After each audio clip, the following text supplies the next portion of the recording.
નમસ્કાર. આજે આપણે એક એવી તકલીફ વિશે વાત કરવાના છીએ જે ઘણા લોકો અનુભવતા હોય છે. ગરદનમાંથી એકદમ તીવ્ર દુખાવો શરૂ થાય અને સીધો હાથ સુધી જાય. આ ઘણીવાર ગરદનની નસ દબાઈ જવાની નિશાની હોઈ શકે છે.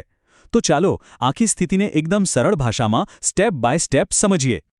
ક્યારે એવો અનુભવ થયો છે કે ગરદનનો દુખાવો ખાલી ગરદનમાં જ નથી રહેતો, પણ ત્યાંથી ધીમે ધીમે ખભામાં, પછી હાથમાં અને છેક આંગળીઓ સુધી પહોંચે છે? જો આ વાત જાણીતી લાગતી હોય તો બિલકુલ સાચી જગ્યાએ છો, કારણ કે આ એક ચોક્કસ તબીબી સ્થિતિનો સંકેત હોઈ શકે છે, જેના વિશે આપણે આજે ઊંડાણમાં જાણીશું. તો આજના વિશ્લેષણમાં આપણે શું શું જોવાના છીએ? સૌથી પહેલાં તો આ ગરદનનો નસનો દુખાવો છે શું એ સમજીશું. પછી એવું થાય છે શા માટે એના કારણો જોઈશું.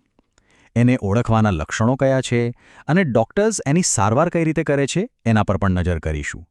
અને હા, છેલ્લે સૌથી અગત્યની વાત, આને થતું અટકાવવા માટે આપણે શું કરી શકીએ એ પણ જાણીશું. સારું, તો ચાલો શરૂ કરીએ આપણા પહેલા વિભાગથી કે આ ગરદનના નસનો દુખાવો આખિર છે શું. તમે કદાચ સર્વાઇકલ રેડિક્યુલોપથી જેવો કોઈ ભારેખમ શબ્દ સાંભળ્યો હશે, પણ જરાય ગભરાવાની જરૂર નથી. આપણે એને એકદમ સાદી ભાષામાં સમજીશું. તો જુઓ, સર્વાઇકલ રેડિક્યુલોપથી એ બીજું કંઈ નહીં પણ ગરદનમાં નસ દબાઈ જવી એનું એક ફેન્સી મેડિકલ નામ છે. સીધી વાત છે, જ્યારે ગરદનના મણકામાંથી જે નસ બહાર નીકળે છે એના પર કોઈ કારણસર દબાણ આવે કે પછી બળતરા થાય ત્યારે જે દુખાવો અને બીજા લક્ષણો દેખાય એને જ આ નામ અપાયું છે. આને બરાબર સમજવા માટે આપણી ગરદનની રચના પર એક ઝડપી નજર નાખીએ. આપણી ગરદન 7 મણકાઓથી બનેલી છે. દરેક 2 મણકાની વચ્ચે એક સોફ્ટ ગાદી હોય છે જે ગાડીના શોક એબ્ઝોર્બર જેવું કામ કરે છે. આ મણકાઓની વચ્ચેથી આપણી કરોડરજ્જુ પસાર થાય છે અને એમાંથી જ નાની નાની નસો, જેને નર રૂટ્સ કહેવાય, તે શાખાઓની જેમ બહાર નીકળીને આપણા હાથ સુધી પહોંચે છે. અને બસ આખી ગેમ ત્યારે બગડે છે જ્યારે આ બહાર નીકળતી નસો પર દબાણ આવવાનું શરૂ થાય છે. તો હવે આપણે એ તો જાણી લીધું કે સમસ્યા નસ દબાવવાથી થાય છે, પણ મોટો સવાલ એ છે કે આ દબાણ આવે છે શા માટે? એવું તો શું થાય છે ગરદનમાં? ચલો બીજા વિભાગમાં આ સમસ્યાના મૂળ કારણોની જ તપાસ કરીએ. જુઓ, નસ દબાવવા પાછળ એક નહીં પણ ઘણા પરિબળો જવાબદાર હોઈ શકે છે. સૌથી સામાન્ય કારણોમાં એક તો છે ઉંમર સાથે થતો કુદરતી ઘસારો. બીજું છે મણકાની ગાદીનું ખસી જવું. ક્યારેક કોઈ અકસ્માત કે ઈજા પણ કારણ બની શકે છે. અથવા તો કલાકો સુધી ખોટી રીતે બેસી રહેવાથી સ્નાયુઓ પર જે સતત તણાવ આવે છે એ પણ જવાબદાર છે. અને હા, બહુ ઓછા કિસ્સાઓમાં કોઈ ચેપ કે ગાંઠ જેવી સમસ્યા પણ આનું કારણ હોઈ શકે છે. અને અહીંયા એક જાણવા જેવી વાત એ છે કે મોટાભાગના કિસ્સાઓમાં આનું કારણ કોઈ મોટી બીમારી કે ઈજા નથી હોતી, પણ સમય પોતે જ હોય છે. જેમ જેમ આપણી ઉંમર વધે છે એમ આપણા શરીરના બીજા ભાગોની જેમ કરોડરજ્જુમાં પણ ઘસારો થાય છે. આ એક કુદરતી પ્રક્રિયા છે જેને મેડિકલ ભાષામાં સર્વાઇકલ સ્પોન્ડિલોસિસ કહે છે, અને એ જ આ દુખાવા પાછળનું સૌથી મોટું અને સામાન્ય કારણ છે. તો આ ઘસારામાં ખરેખર થાય છે શું? મુખ્યત્વે 2 વસ્તુઓ થાય છે. એક બાજુ મણકા વચ્ચેની જે ગાદી છે એમાંથી પાણી ઓછું થવા લાગે છે, એટલે એ સૂકાઈને પાતળી થઈ જાય છે.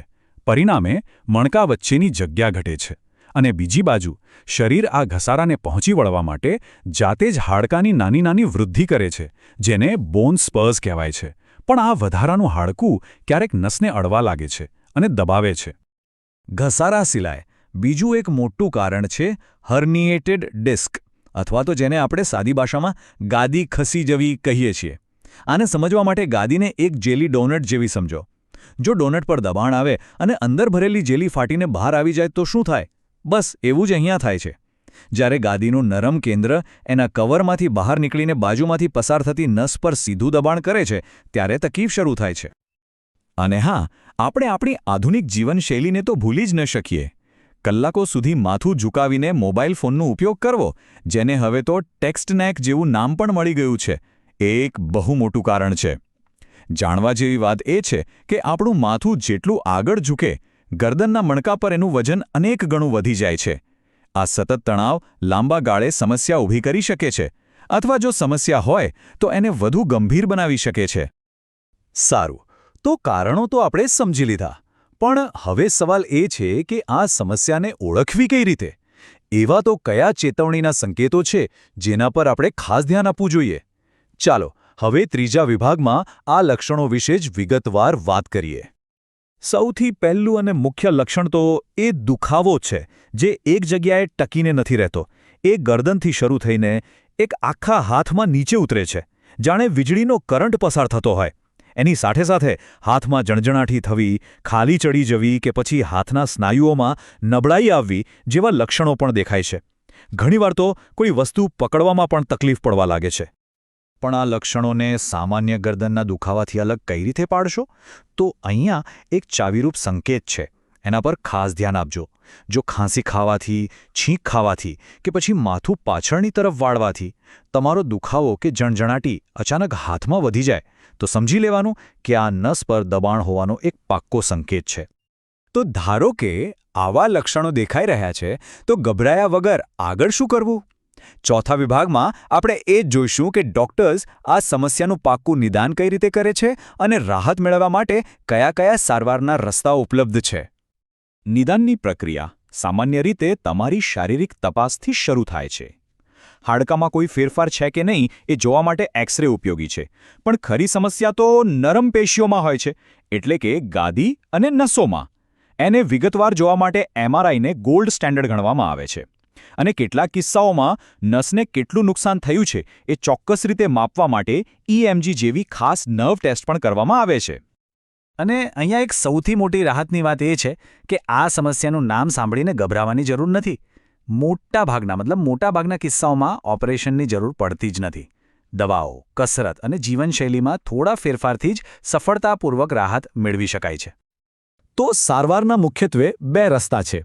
પહેલો રસ્તો છે ઓપરેશન વગરનો, જેમાં આરામ, ફિઝિયોથેરાપી, દવાઓ અને જરૂર પડે તો દુખાવો અને સોજો ઘટાડવા માટે સ્ટીરોઇડ ઇન્જેક્શનનો ઉપયોગ થાય છે.